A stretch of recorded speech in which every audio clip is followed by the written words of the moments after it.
নমস্কার বন্ধুরা। ২ শালিক আজকের গল্পের শুরুতেই আপনারা দেখতে পারবেন যে গৌরব ঝিলিককে বলে যে, "তুমি কি সত্যিই আঁখি নাকি অন্য কেউ?" এরপর দেখা যায় যে বস্তিতে পল্টুদা আর বাকি সবাইরা খাবার নিয়ে চলে আসে। এরপর পল্টুদা হঠাৎ করেই আঁখিকে দেখে বলে যে, "কিরে তুই এখানে? আমাদের আগে কি করে চলে এলি?" এরপর আঁখি বলে যে, "আমি তো বাইকে করে এসেছি, তাই তোমাদের আগে চলে এসেছি। আর আমি সব ব্যবস্থা করে রেখেছি। খাবারের জন্য তো টেবিলও লাগবে, আমি সবাইকে বলে রেখেছি।" এইদিকে বাচ্চা দুটো মেয়ে বলে, "ঝিলিক দিদি তো ওইখানে ছিল, আর আমাদের আগে কি করে চলে এলো?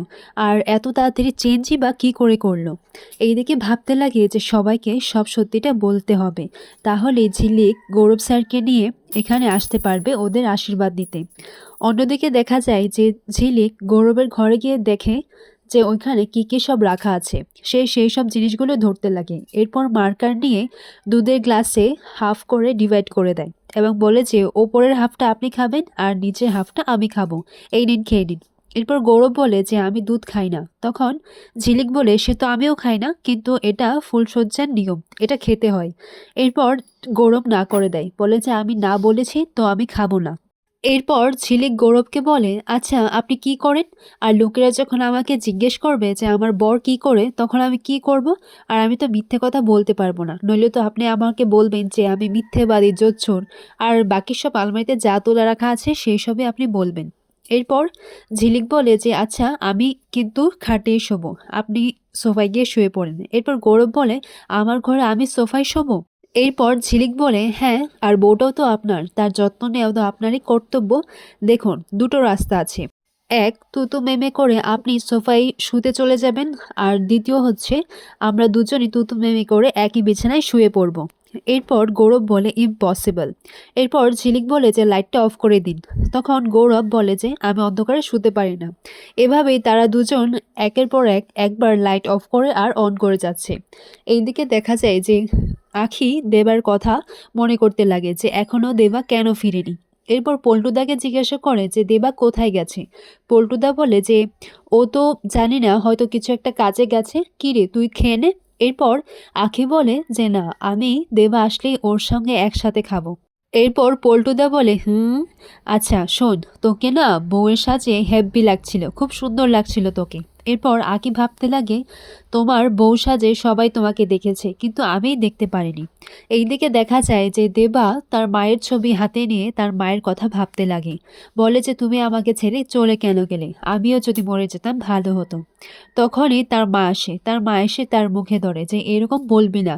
দেবার মা বলে, তোকে তো আমার মতো করে একজন ভালোবাসে বল। যেদিন তুই তোর কাছে ওকে পাবি সেদিন আমি না হয় তোর কাছ থেকে ছুটি নেব। এরপর দেবা তার মাকে জড়িয়ে ধরে বলে যে আমি তোমাকে কক্ষণই ছাড়বো না, কক্ষণই যেতে দেব না। এইদিকে দেখা যায় বস্তিতে সবাই আনন্দ হই হুল্লোড় করছে।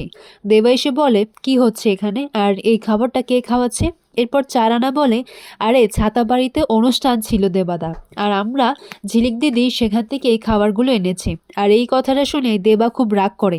দেবা বলে যে যে কিনা আমাদের বস্তিতে আগুন লাগিয়েছে, যে আমাদের উপর এত অত্যাচার করছে, তুই তার বাড়ি থেকে খাবারগুলো এনে এই বস্তির মানুষদেরকে খাওয়াচ্ছিস। দেবা রাগ করে সেখান থেকে চলে যায়। এদিকে গৌরব ভাবতে লাগে, তার মানে ও সবকিছু ইন্টেনশনালি করেছিল। ঝিলিকের কথা মনে করে বলতে লাগে যে আখি সবটা প্ল্যান করেছিল, আর ও তো আমাকে ইঙ্গিত করেছিল, আর আমি সেটা বুঝতে পারিনি। ও কালীপদকে নয় আমাকে বিয়ে করতে চাইছিল এক্স্যাক্টলি, আর আমি সেটা ধরতে পারিনি।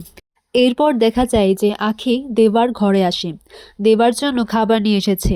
এরপর দেবা আখির দিকেই তাকিয়ে থাকে। তখন আখি দেবাকে বলে, এটা কোনো দয়ার খাবার নয়, আর এটা আমি নিজের হাতে বানিয়েছি। তুমি খাবারটা খাওনি কেন? আমি দোষ করেছি বলে তুমি অন্যের উপর রাগ দেখাবে? তুমি আমার উপর রাগই দেখাও। আর তুমি খাওনি বলে কিন্তু আমিও খাইনি, তাই দুজন একসাথেই খাবো। এরপর আখি দেবার জন্য খাবারটা বাড়ে। এরপর আখি দেবাকে নিজের হাতে খাইয়ে দেয়। তখন দেবা বলে যে আমি তোর উপর রাগ করিনি, আসলে তুই পিয়ার্কের কাছ থেকে এই খাবারগুলো নিয়ে এসেছিস তাই। আমি পিয়ার্কেকে সব থেকে বেশি ঘেন্না করি, আর পিয়ার্কের জন্য আমার জীবনটা তছনছ হয়ে গেছে। আর আজকের দিনটায় আমি আমার মাকে হারিয়েছি, আর তুই আজকের দিনটায় এরকম করলি। আগামী পর্বে দেখা যায় যে গৌরব ঝিলিককে বলে যে আমি এই সম্পর্ক থেকে মুক্তি চাই, আর যতদিন না সেটা হচ্ছে আমরা একই ঘরে আলাদা থাকবো।